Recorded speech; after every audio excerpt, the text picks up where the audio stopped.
Hi there, and welcome to the latest episode of Countercurrents. I'm Larry Johnson, and today I'm happy to have my good friend Alastair Crooke. Not that, not that there's a lot to discuss. Nothing going on in the world. I wish. Anyway, if you enjoy our discussion, hit the like and subscribe button. I think it will help us build the audience. We will explore the issues with respect to Russia, the United States, but most importantly, what's going on with respect to Israel. Thanks for watching. Okay. Yeah. Nothing to talk about, right? Nothing going on in the world. All quiet. Oh, my goodness. Hey, all quiet in the Western Front. Let's start with Russia, because I just did a piece last night with, Lavrov has been hitting the media circuit pretty hard, and he's not minced any words in calling out the United States. I look at that, and I think what Lavrov has been doing is, it's not just Lavrov. He's sending a message at the behest of Putin, I believe. What do you think about that? I think there are several structural problems in the talks at the moment, deep problems. And as a consequence of those problems, the talks, or at least the move towards a solution, is being pushed further and further away. And I would say that the first problem to this is the choice by Witkoff and Trump to try and find a financialized solution to the Ukraine problem. A financialized system by which what they call those that are stakeholders in the process all need to get a slice of the cake of money, of the big rebuilding billions that are coming. And they need all to be paid off. And there are various people that need to be paid off in order to make politics work. This is Trump's view of, geopolitics is simply business and money and making sure people who need to, if you like, what he calls the stakeholders, get paid. So you have to look at the structure that Witkoff, the framework that Witkoff and Kushner have set up. First of all, they've added another one, Grunenbach, to the team. So you have two real estate moguls, and Grunenbach, who is KKR, which is not quite a venture capital organization, but is close to being a venture capital. And they specialize in many things, but one of them is distressed debt. And also, he's been made secretary to the Gaza approach. We can deal with that separately because that's all about business too. And KKR is already in Gaza proposing, if you like, ID-gated enclosures for Gaza with Petraeus. General Petraeus is there, who is promoting this. And KKR already have contracts with the Israelis. Now, he's the secretary of that, but he participates in the Moscow dialogues. So what's the rest of this framework, this financialized framework? Well, the financialized, I was just sort of writing about it a bit on on the Substack for later today or tomorrow. But I mean, what you have is you have another element. So you've got two real estate people, and you have Greenbaum, who is a debt person. And then on the other side of this framework that Witkoff has set up, you have Larry Fink and BlackRock. And he is in charge of assembling and managing this putative 800 billion of reconstruction money that the EU and the US is trying to put to a qualified acceptance by Zelensky. That Zelensky, if he gets the 800 billion reconstruction funds, providing he agrees to the final withdrawal from Donbass and to the, if you like, the next stages of the implementation of the process. So it's conditional on his doing that. But then he has the cash to pay off his followers. Then there's cake for him to share out amongst his followers. But then there is BlackRock, as I think, who are responsible for the reconstruction, all those lucrative contracts for rebuilding Ukraine afterwards. And less noticed, but essential, the financial advisors to the Ministry of Finance here were the Rothschilds. The Rothschilds are responsible for the debt, the management of Ukraine debt, which is substantial, hundreds of billions, lots of money. And of course, at the moment, that debt, those debt instruments, if you like, those debt certificates, stand at about, I think, I may be wrong because they changed, but they are selling at about 57 cents on the dollar. Now, of course, if there is some sort of political solution, they go, and there's huge profits to be made on that debt because it'll be just sheer profit, 50% profit on everything. And then there's the profit to be had from the reconstruction process. All right, folks, hold on just a second. We've got something important to share with you. First off, a big thank you for all your incredible support. Our team's been putting in the hours, really working hard to bring you insightful guests, new and improved formats, solid, high-quality analysis every week.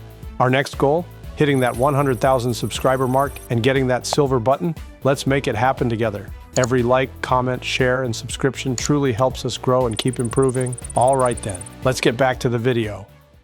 And then you have, on the other side, you have Kirill.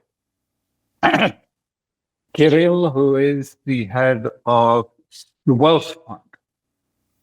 And so, no doubt, he is proposing various enticements to the Americans of joint enterprise projects. Now, so what does all of this amount to, and where does it go?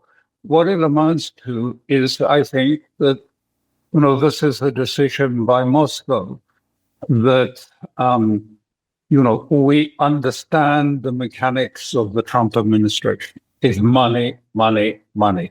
Billions of it, and maybe trillions. That is what really motivates them more than anything else. And so maybe it's better to sort of talk that talk with them rather than to have no contacts, no relations, no channels of communication. However, and I think this is where your Lavrov interviews come in, of course, this, cutting up of the financial cake so that everyone can get a slice of the billions. Yes, it is enticing to the Americans and particularly to the real estate dealers that are running this, but it actually precludes a solution.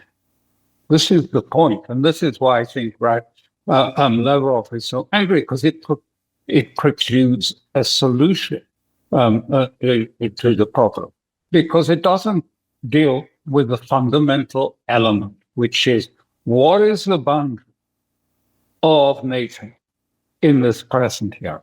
What defines the extent of the boundary of NATO, and what is the extent of the Russian-Asian boundaries? What extent does that? And that affects security, and that affects their interest in security. And so it's very important to them. And that is not part of this if it's all about money. this doesn't even get a mention or a look at, because they're all deciding, whether Zelensky needs this much or that much, or whether the debtors should be paid off with that amount. So this is, I think, one deep contradiction in it.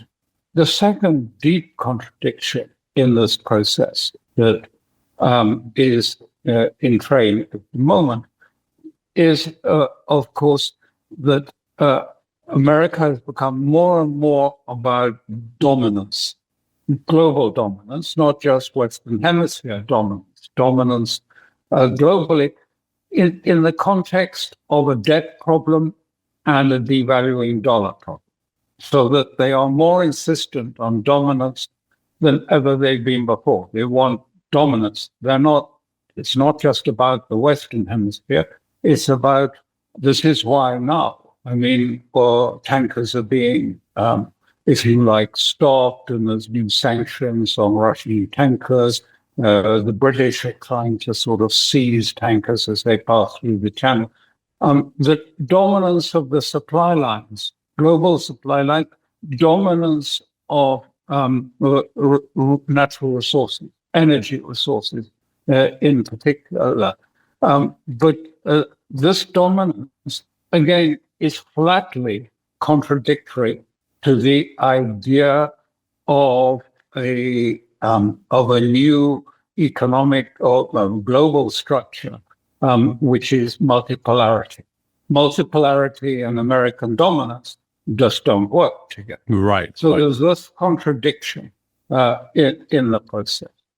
Do you agree? And there are a couple of other contradictions. Well, do you agree with me that, when I saw, the first interview that Lavrov did last week was with Rick Sanchez, then followed up by this, the next interview with BRICS TV, and then yesterday with NTV of Russia, I'm saying, okay, this is not Lavrov just saying, "Oh, I don't have anything to do today. I'll do these TV interviews." I think he's been deliberately sent out to send a message, because the substance of what he's saying is pretty consistent across all three interviews. So I think this is Putin's way of sending a message to Trump and to NATO.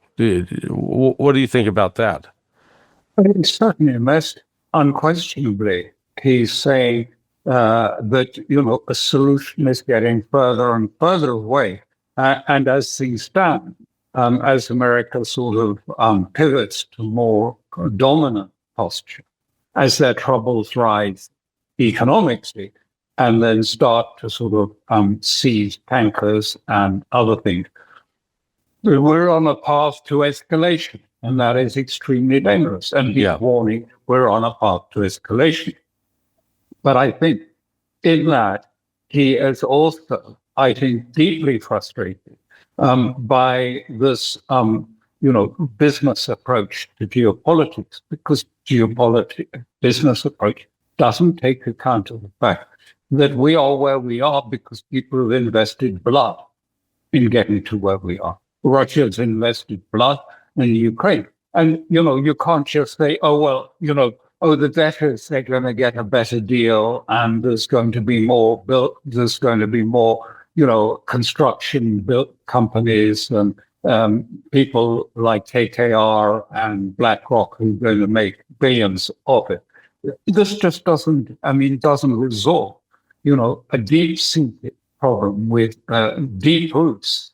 And it's also, there are other sort of problems with this. And it seems to me, because, this is a reflection of, if you like, sort of the way of approaching these problems from a Hebraic financialized approach, Hebraic power as opposed to Gentile power, which does it very differently. So you have Rothschild, and you have all of the people that are involved in it are from one side of this, if you like, other equation.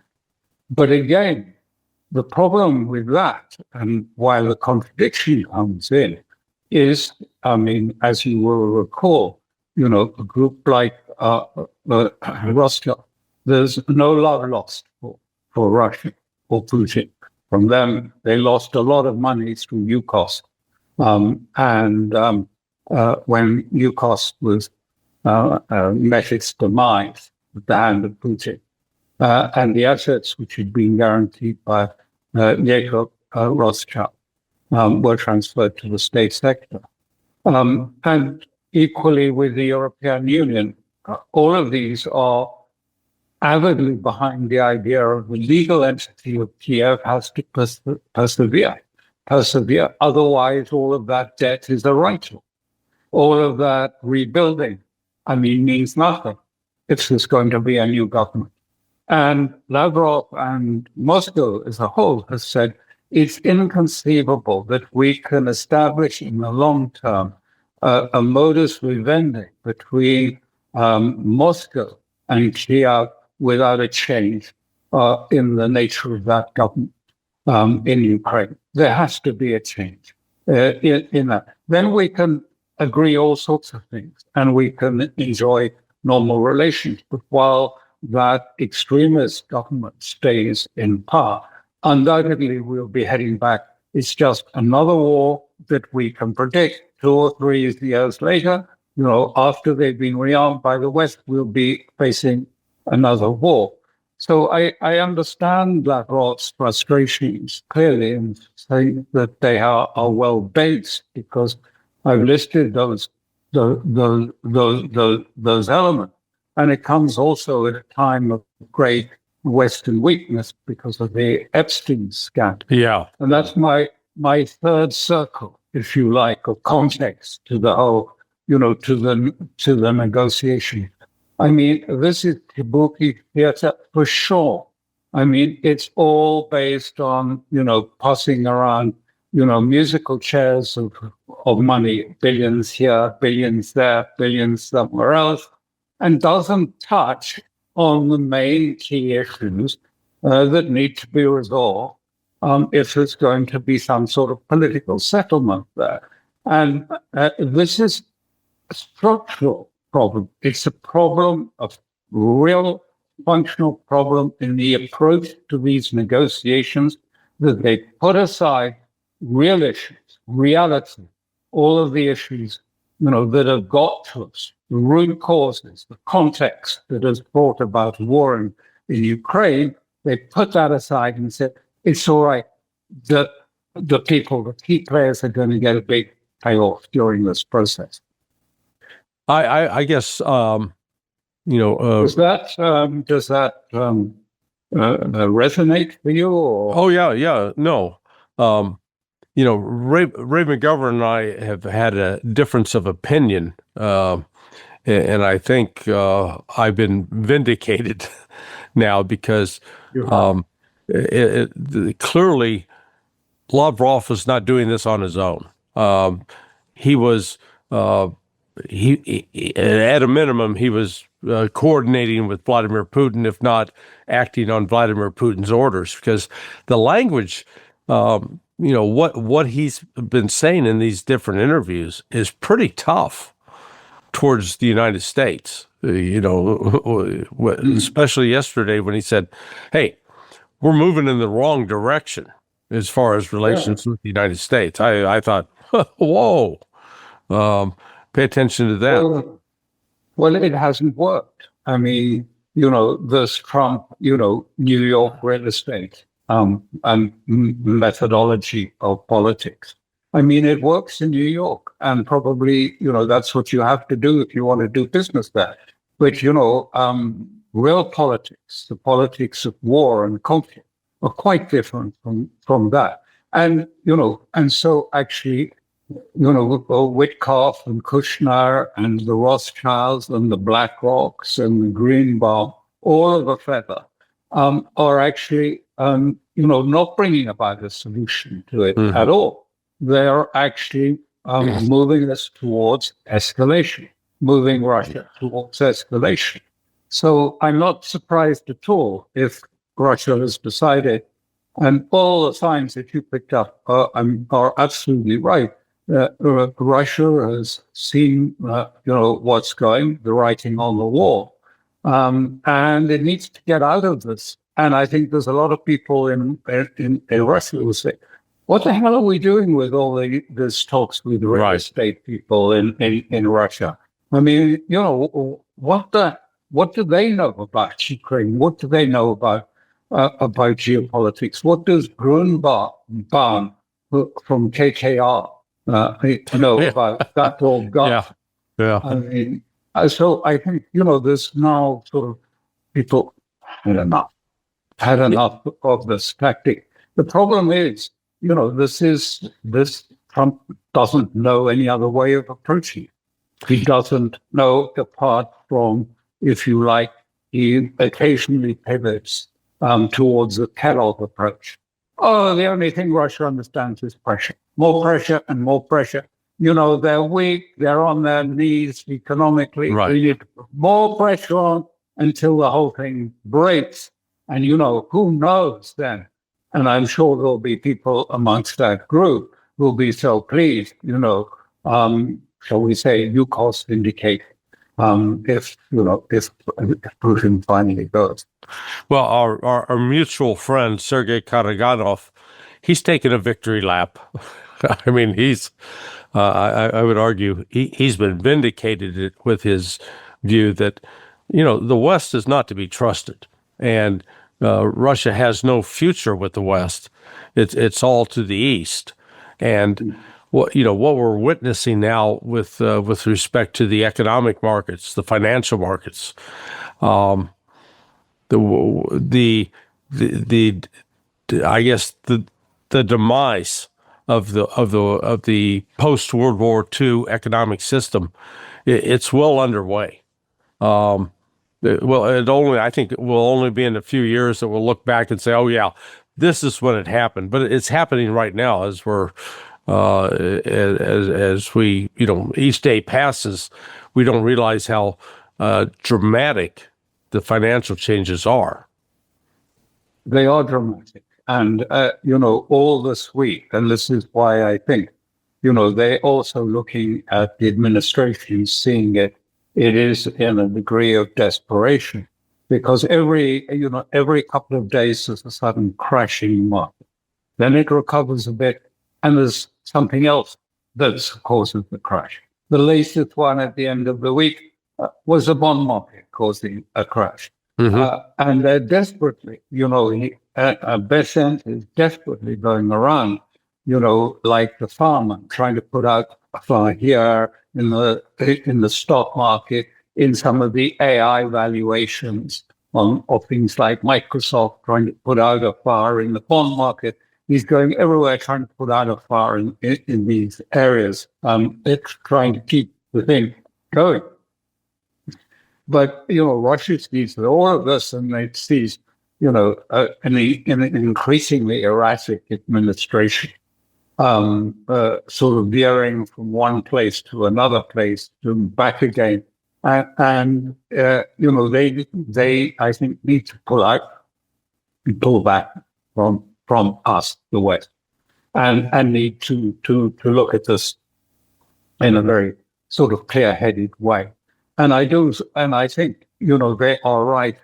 There will just be a continued succession of many wars, many conflicts between Ukraine and Russia, unless there is a change in the attitude, in the mindset in Kiev that is able to come to terms and doesn't regard, the Russians as all evil Slavs.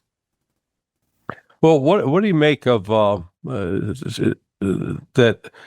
In addition to Lavrov making these tough statements to the West, and I think it's designed to send a message to Trump. I don't know if they're going to hear it, but it looks like Russia's also willing to confront the United States over its attempts to sanction Cuba. I see all that.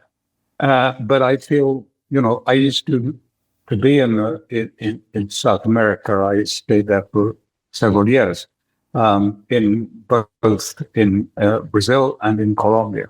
So I had some sense of it then. And what I came away with, which I'm sure you'll endorse because you were there too, Right. the politics is extremely complicated. Very, very, it's sort of five-dimensional chess in many ways. And everyone has got, one foot in one camp, another foot in another camp.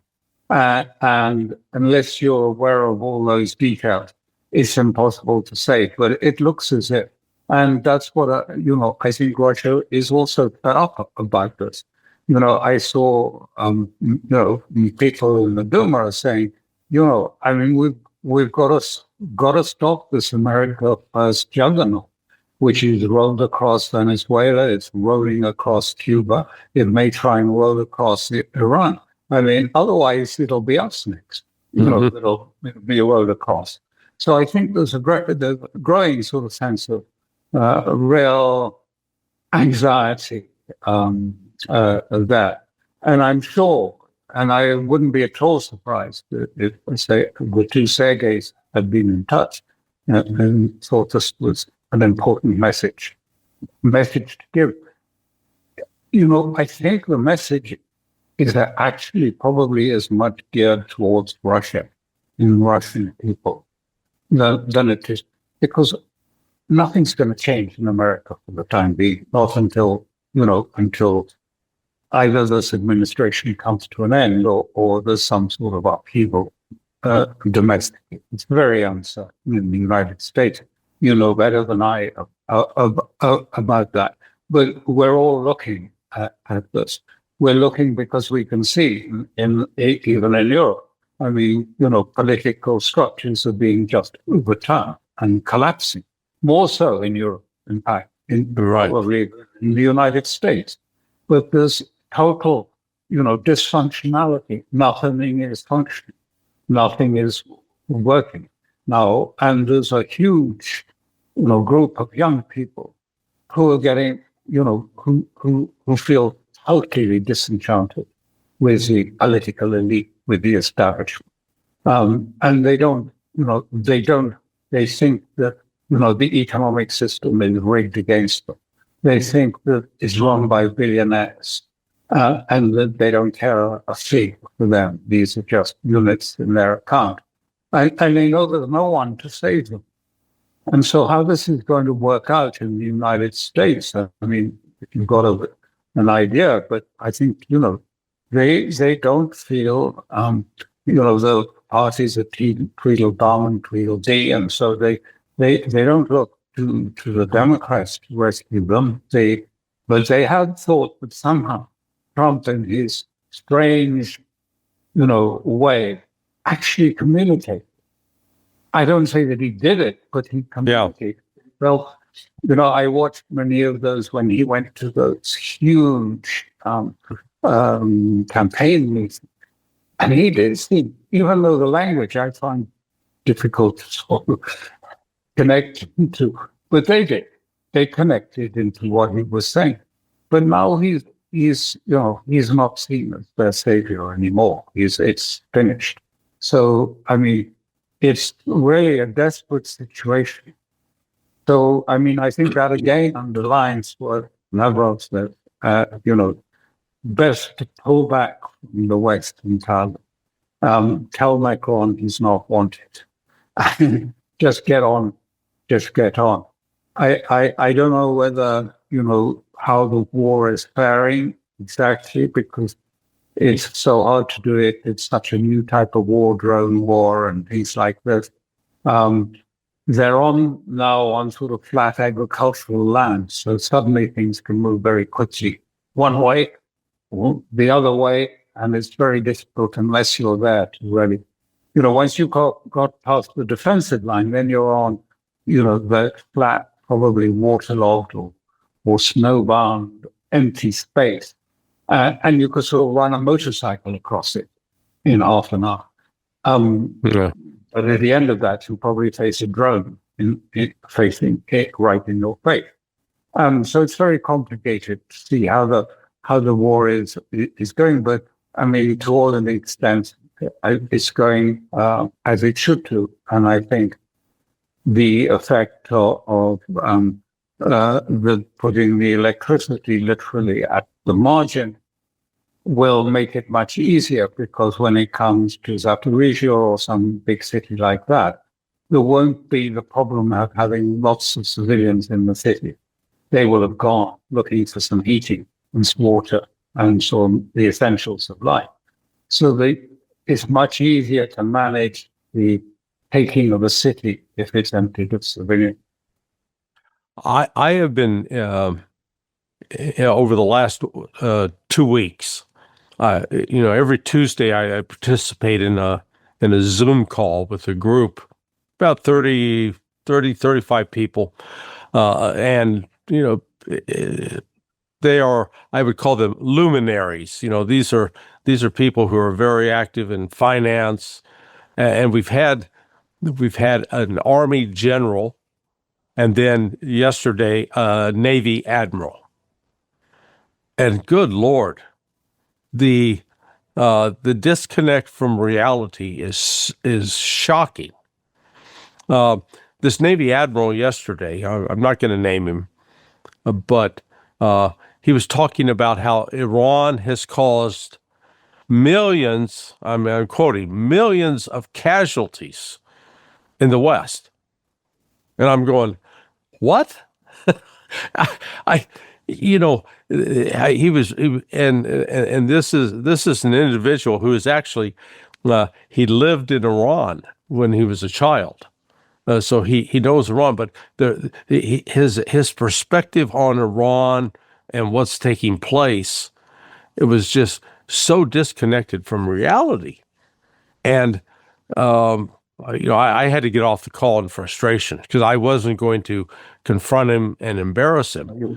You can't change their mind, and it's the same. It's the same in Europe. I mean, I just can't believe reading articles in the mainstream sort of press in Europe saying, that the repressive regime in Tehran was machine gunning the protesters, machine gunning them to death.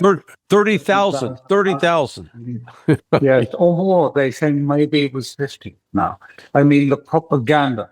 I mean, this is what makes me a little bit concerned about Trump and the administration. I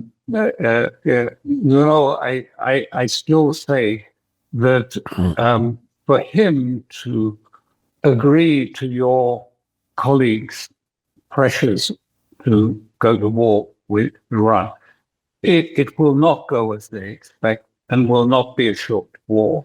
But the consequence for that, and does Trump understand it, but that will be the end of his presidency. Yeah. I mean, it will finish it for the midterms and it's over. And what can they do? I mean, they've used up two of their great, because in June, they said to Trump, listen, we've got this great plan. The Iranians are preoccupied with negotiations with you, and we're just going to go in on the quiet and we're going to decapitate the army and the political class and kill some of the others. And Trump thought this was great. We know that because he kept saying this to his, phone buddy. Oh, it's great. The Israelis are so good at these things, aren't they? It's amazing. It's going to be a great victory. Headlines, isn't it? He thought the house of cards was going to fall. So then go back to December 28th, 29th. Then the meeting, then Netanyahu said, no, this time we're going to bring down the house of cards because we've got a plan for an insurrection. And it had already started the day before because that's when they collapsed the real. But then now sort of proudly boasts about having crushed the real, crushed the business, if you like, businesses of most of the bazaar, and that they were naturally angry and built around that genuine process. They inserted professional trained insurrectionists, equipped with weapons and lots of money to pay individual poor people there are lots of both Kurds and there are lots of Baluch who have no, welfare. There aren't welfare payments for people who come across. They have huge borders they come across. So, you pay $5 and say, go and hit an ambulance, and they'll do it. You pay them $10 and they'll go and kill someone. Some of these, immigrants that have come in to the country. And it was carefully orchestrated until Iran cut the internet and cut Starlink. So that was, but I'm alarmed by what you say. And I take it very seriously because I think your group, I don't know them, of course, but they're probably quite representative of a powerful sector of opinion in America. And they are saying to Trump, you must go to war. Yeah. You need to go to war. And, he is going to have huge pressure from AIPAC, from Netanyahu, and who knows? I think I said before, I listened to Ben Malachi, who was the case officer for Maxwell, and saying, well, wait and see. Maybe some things are going to come out in the press. Well, it'll put pressure on him. Yeah, in fact, this former admiral, and he was he served in some important positions. He was describing how we're going to go into Iran and we're going to destroy all their missiles. We're going to destroy all these missiles that they are launching. And I was I didn't want to embarrass him on this call, but I wanted to ask him. I said, how do we do in Yemen? Yemen had fewer missiles, and we had complete control of the air, and yet we had a lot of trouble if destroying Yemeni missiles. The Houthis. And now you're telling me that we're just going to go into Iran where they have air defense systems, they've got an air force, they've got offensive capability, and we're going to be able to easily locate and destroy missiles? Explain that to me. I don't get it. And what frustrates me about this is this magical thinking is it wasn't unique to this guy. This was what he was expressing is sort of the status quo in the West, and it scares the hell out of me that we are so out of touch with reality.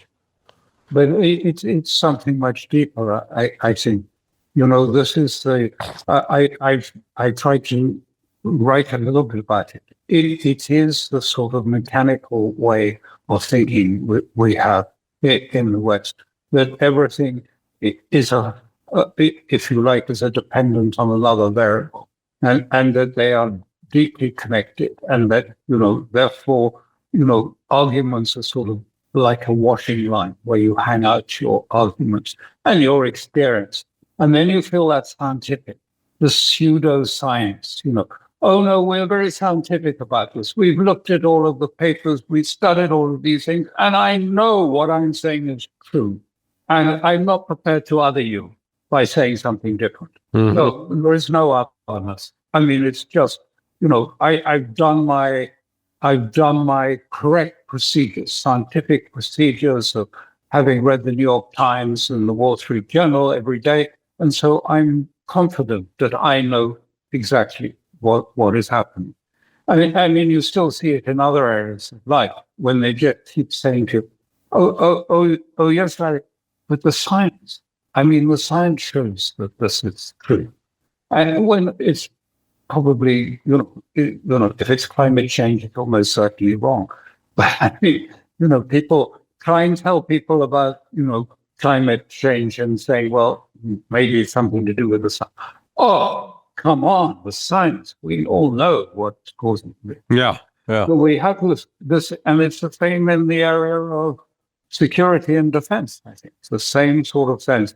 We don't, are prepared to listen or to hear what another point of view is, and to try and grasp it and sort of absorb it and understand it, and perhaps even modify your own views from it. Doesn't happen. Yeah, yeah. Well, I start trying to deal with the facts. I've written several articles going back and trying to count up the actual casualties from, let's say, attacks by Hezbollah and Hamas. So I typed into Grok the other day, how many Israelis have been killed by Iranian proxies since 1982. So starting in 82 with the emergence of Hezbollah. And, this admiral I was referring to was talking about millions, they've killed millions. Grok comes back and says, fewer than 5,000. I'm going. And Larry, that is an overestimate, because a lot of that is based on attributing to Hezbollah the attack on the Marine barracks Yes. in the 80s, and also some of the assassinations. And I once came to Washington and told them that, I've met a person who was responsible. There was a group in Lebanon who was always feeding this propaganda to Western intelligence services. And I challenged him once, and I said, you're responsible for all this disinformation about Hezbollah, even before Hezbollah was properly shaped. And Right. And he said, well, if you say that again, I'll kill you. His response. Why was he spreading the information like that about Hezbollah? Well, I don't want to be too particular, but maybe there were sort of, rivalries and animosities. Yeah. It wasn't a foreign. It was Lebanese. Yeah. What is alarming me right now is how deeply embedded in the American consciousness is this narrative that Iran is an enemy of the United States, that they've killed millions of Americans. I mean, it's so nonsensical, but people really believe that, and so they don't even have to they don't have to feed out a lot of propaganda to encourage Americans to be willing to support going to war with Iran. And yet, I keep trying to say, hey, look at what we failed to do with the Houthis. If we can't deal with the, quote, Houthis, how in the name of God are we going to have any chance of, quote, defeating Iran? It is. This is when the West gave up having any moral values and fell into sort of deep nihilism, and in the sense that everything is now narrative. Yeah. People feel that they can have a victory by having the right narrative, and can overcome someone whose narrative is what they call clunky. And therefore, all of politics, essentially, and domestic politics, is about marketing the narrative. And it's all about marketing, not about resolving issues, resolving problems, reforming things that need to be reformed. It's all about finding, the process. This man who's just been deposed in Britain, Mandelson, was the architect of this way of politics. Of, left is there and right is there, or whatever it is. But that doesn't matter, because what we want is what will play well. I mean, you hear it all the time in America about it, but what will play well? What is marketable? How can we market this to the people? Mm-hmm. And, this is how we can market it. And providing we can be successful marketing, we will prevail politically, and we will prevail in economic terms. We will dominate the economic structures of the country. because we can market narratives better than they can, whether it's a domestic opposition or whether it's, Iran, which can't market anything in this context. So, I mean, this is, I really, this is why you can't contest it or you can't penetrate into it because, the marketing is being, that's the one thing that Europe has succeeded in, is sort of marketing. Well, what's your assessment of the willingness of China and Russia now to be engaged more forcefully in any attack on Iran compared to the 12-day war from last June? Well, I think we'll have to approach that by just putting a pause on the word forceful, because people, immediately rush and think that, troops on the ground or aircraft or something like that. Mm-hmm. I don't think that's China's way of doing it.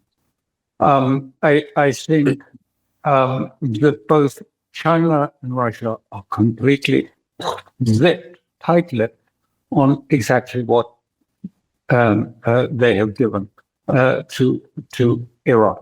And so we don't know for sure. Anyone who claims they know what they've given, I wouldn't believe it, because you cannot get that out of Moscow or China at all. And they do observe state secrets. But it's clear that they've been giving things because, we've been counting these sort of big, heavy lift aircraft coming into Tehran. And I mean, from Russia, sometimes it's 4 or 5 a day. Yeah. And the same from China. So, and I know, one can exaggerate that because heavy lift aircraft, actually, you need quite a few to move what seem to be quite small, air defense systems and so on. But that apart, all we've seen, and we know is there, are helicopters. They are Russian latest helicopters, because you can see them flying in Tehran. I mean, visibly they're on. Right. So we know that. And people say, but I mean, what's the point of that? Because they don't understand that that's exactly what you need to deal with, Western and Israeli slow-moving drones, the ones that are designed to, pull out your attack missiles and to waste them on downing useless drones. It's much easier and cheaper to use an attack helicopter to whiz around and shoot down the drones than it is to expend your own missiles bringing down drones that were there only to sort of as a deceptive element to your air defense system. So keep your air defense systems intact. Don't waste them on drones. Let the helicopters shoot them down. That's the only thing we can say, I think, for sure, is there. However, with China, I think we see other things happening, and which we can say with some confidence. First of all, there is an intelligence ship, a surveillance, Chinese surveillance ship. Right. Off the ground. And that, I'm sure, is monitoring all the airwaves. And I think that also with that, we've seen them putting out satellite images, unclassified, showing the location of several Western missile systems in Diego Garcia and places like that. And they're very clear, and they're showing where all of these are. So I think that is a message to the world saying that, if we put these out in unclassified form, you can be sure Iran has our full intelligence picture. Iran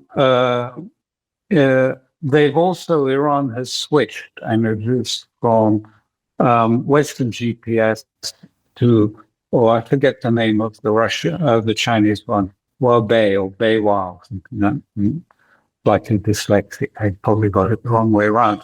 their GPS system, which opens, I would suggest, then the natural answer to that would be electronic warfare to spoof the GPS, because Tomahawks, I think, are based now still, because they're very old weapons based on GPS. And the Iranians anyway have been very good at spoofing GPS. You recall sometimes they landed American drones. They've taken them over and they've managed to land them by taking over the system.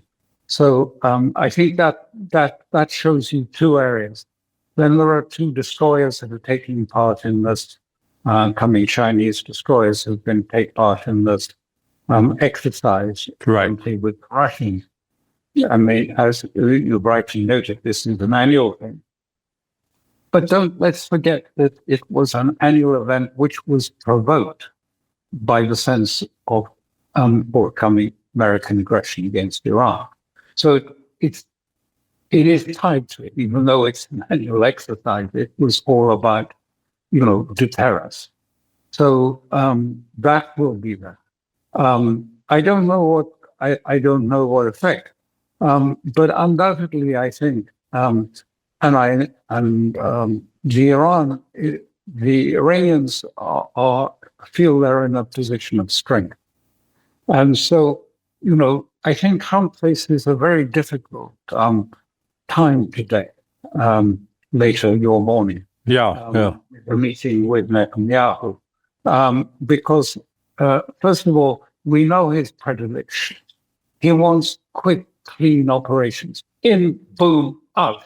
And, like with Maduro, on the aircraft, in court the next day, finish. He wants that. And he gave instructions, and we've seen them because they've been reported in the Hebrew press, that he's given instructions to CENTCOM when they went there for talks to say, I don't want anything. I want it clean. I want it short. And I don't want any long-term entanglements with Iran. I want it quick and over. And what can we do with that? And the answer has been coming back from Israel. We don't see an opportunity of that sort. Right. Only for a sort of, longer campaign, because, we tried before for looking for the supreme leader in the June attack, couldn't find. And so, the chances. So what is there to do? What can Trump do? He'll be told, well,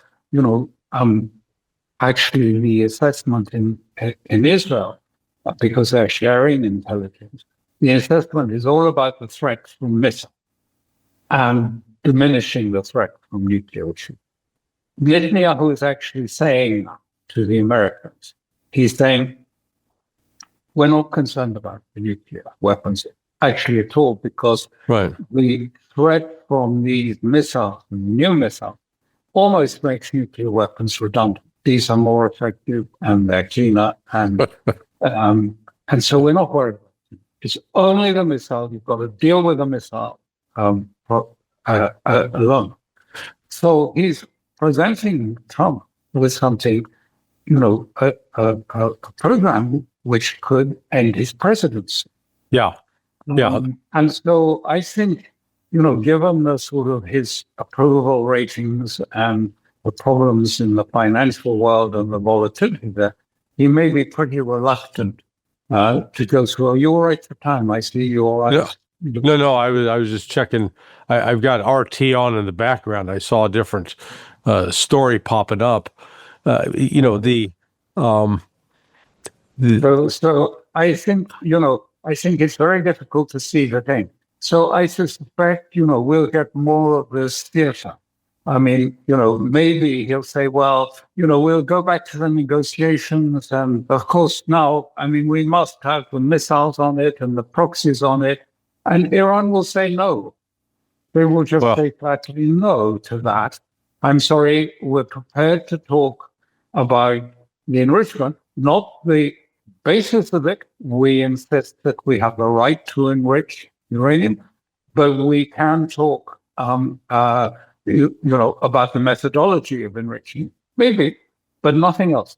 Weapons, the missiles, their defense missiles have been off the agenda since the talks with Jalili in 2010. And he made it very clear then to the American administration, no missiles are not going to be discussed. So what can he do then? I think he's really put himself in this trap. He's, accepted he's twice accepted the Israeli claim that it could bring down the House of Cards in Iran. Right. First of all, in June and then in January, and it hasn't worked. And what can he do now, apart from what they're urging him, is not a short, sharp military operation, but a campaign, a big campaign to bring the state. But even the Israelis say, there's no evidence that a simply air attack or missile attack would bring down. In fact, the opposite is their conclusion, that it won't bring down the state. So what will that do to his standing in America? What will that do to markets when Hormuz is shut? What will it do to his prospects in the midterm elections? I mean, these are hard questions for him to ponder later this morning. Well, in fact, I shouldn't be amused by stuff like this, but we were told that after the 12-day war that Iran didn't do any damage to Israel, and now Israel's insisting, oh my God, we got to get rid of these ballistic missiles out of Iran. Why? I thought they were ineffective. The complete disconnect here. Just change the narrative. Yeah. That's all. No, nuclear weapons don't matter very much now. I mean, they'll be superseded anyway by these missiles. It's missiles. We've got to get rid of this. It's the new umbrella. It is far more dangerous. That, Mr. Trump, is what you have to deal with. And you owe it because, you gave this undertaking to people. We have your back, you said to the protesters. We're going to help is coming. So you have to do this now. And we're going to put huge pressure. And maybe they have, a hold over him. I don't know. Maybe not. But I mean, it's very uncertain times. And he will come under pressure. And also, the time is coming up to midterms. Closer you get to midterms, the more money you need for campaigns. And who's going to provide that money? The donors that, that put him in his position, mainly to support Israel in Hamas. So he's got a lot of pressures coming. Well, we're having this conversation.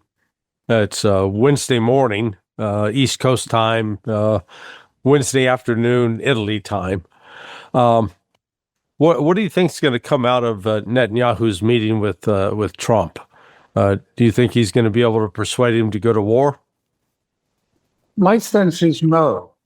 I think that, the one thing Trump does read, he doesn't read intelligence briefs, but he does read the polling. And he knows that, things are dire. And he does know because he said it himself. If we lose the midterms, I am finished. If we lose both the House and the Senate, then I'm in court. I mean, those were Trump's words. So I think he's very much focused that he's vulnerable. I mean, and think what that means. I mean, he's really saying that, there's a risk I could end up going to prison, if I'm impeached at a later this year or something like this. And given that there is no quick Maduro-type stunt to be produced, at least the Israelis don't seem to have been able to find one to present to him. And a certain amount of skepticism. I mean, after they twice, regaled him with their evidence, the Israeli intelligence say the regime is about to fall. Yeah. And proved wrong.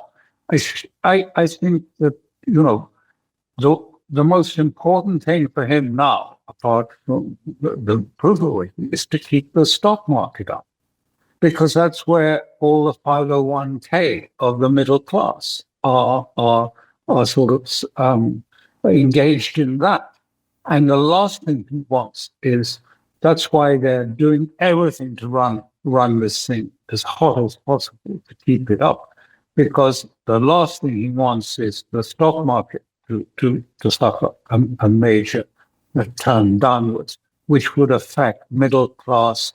I know we don't have the same thing in Europe at all, but I know that many Americans, the first thing they do in the morning is go and look at, it's called the 501k, isn't it? Right. Or 401k. 501k.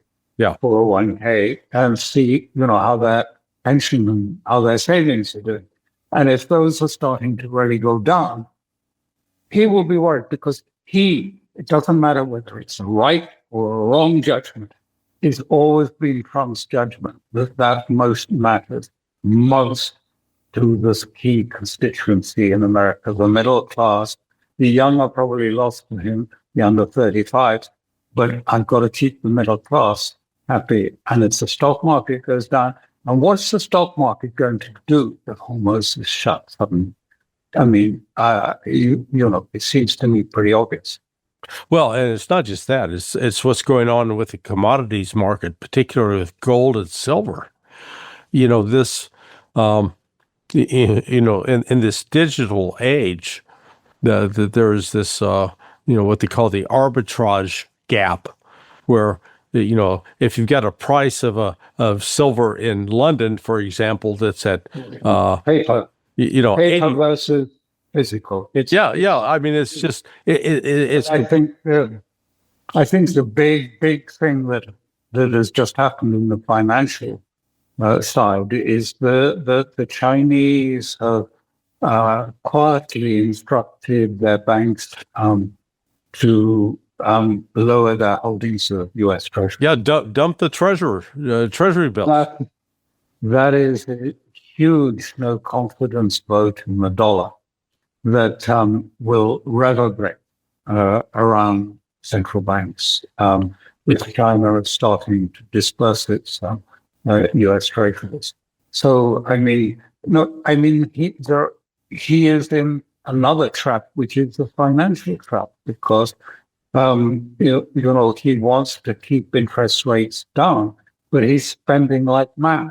And of course, therefore, long-term interest rates, he can lower the short-term interest rates, he can't lower the long-term interest rates, and they're edging upwards. And with what's happening in Japan, they're edging up even more. And the gold and silver is the obvious symptomatic effect of the devaluing dollar. Yeah, it's already devalued this year by about 9 or 10%, I think. So, that means your treasuries are down. It means all of those that bought these sort of cryptocurrency or warrants that are sort of linked directly to a dollar treasury, are all underwater compared with what the value of people put in them originally in dollars. Yeah. So, it's a serious situation. So my feeling is, I may be totally wrong, because the pressures on them from AIPAC and from the donors and from Israel to do something about Iran may be unstoppable. So I wouldn't rule it out completely, but my feeling is that he will try and play it long and say, no, I want to go back and I'm sure the Iranians, they're begging to do a deal with us. They're simply on their knees asking for it all the time. And how long that can keep up, because the Iranians will just stand and say no.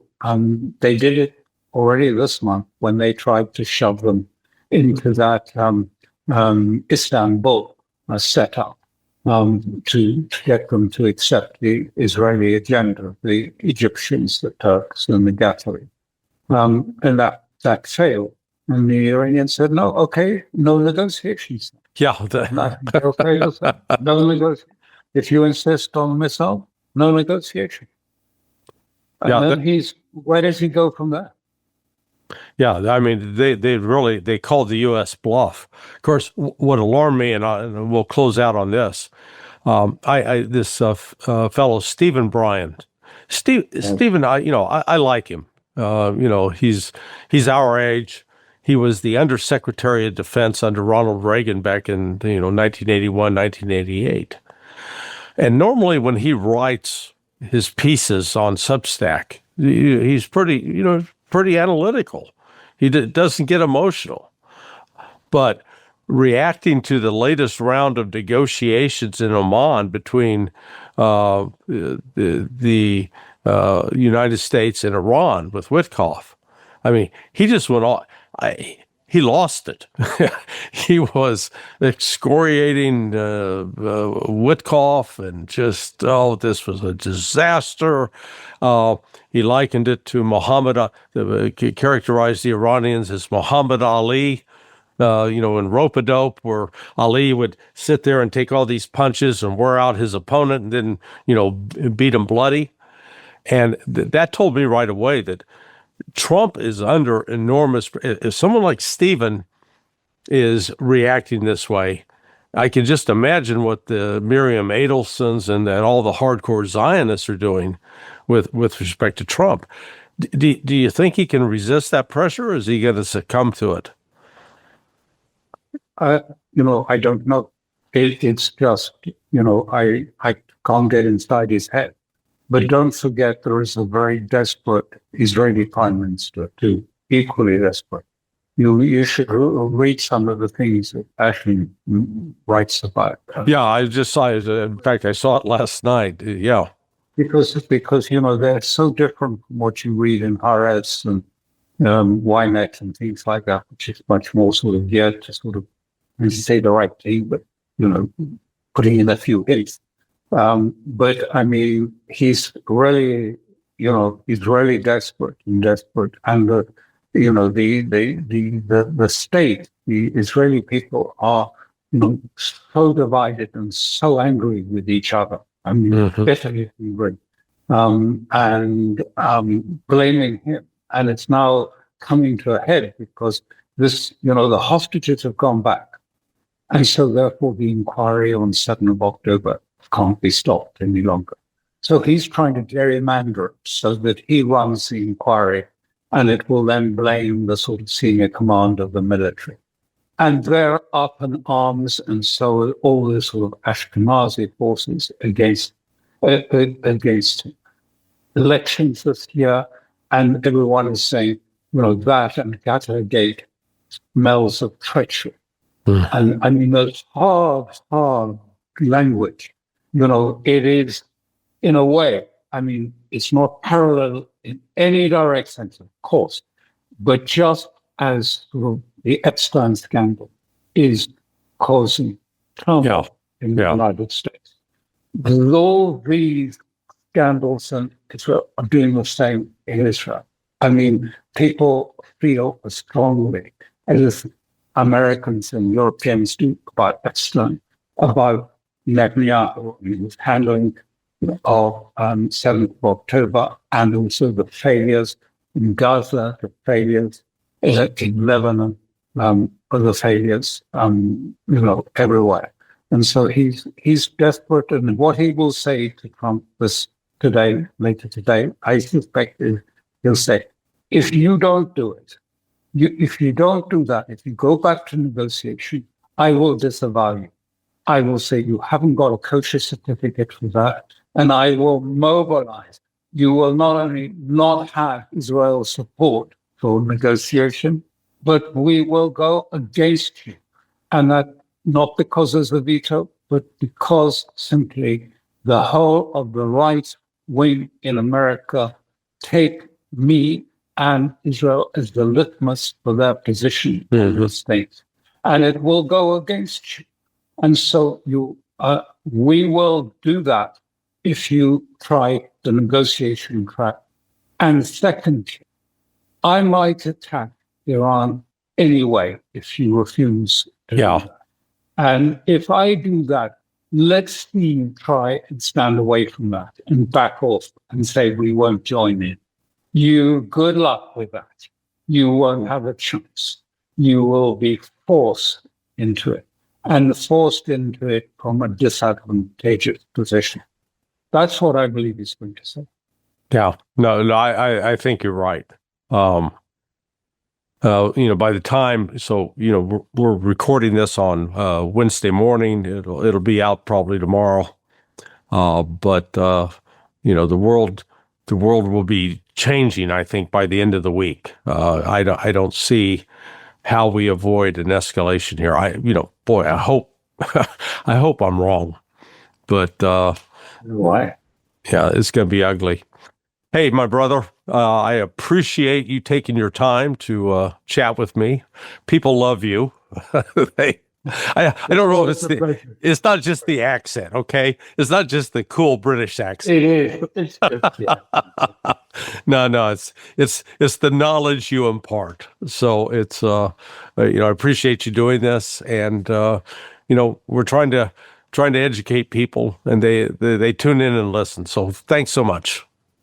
Thank you, Larry, and the best of luck to you. Okay. Hey, thanks for watching. Alastair is just I think he's a genius. Love the man. His wife, Aisling, equally competent scholar, and lends much to his analysis. Please hit the like and subscribe button.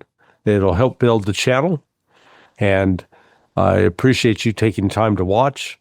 Hopefully you found this useful. I'm Larry Johnson, and this has been Countercurrents. Thanks for watching.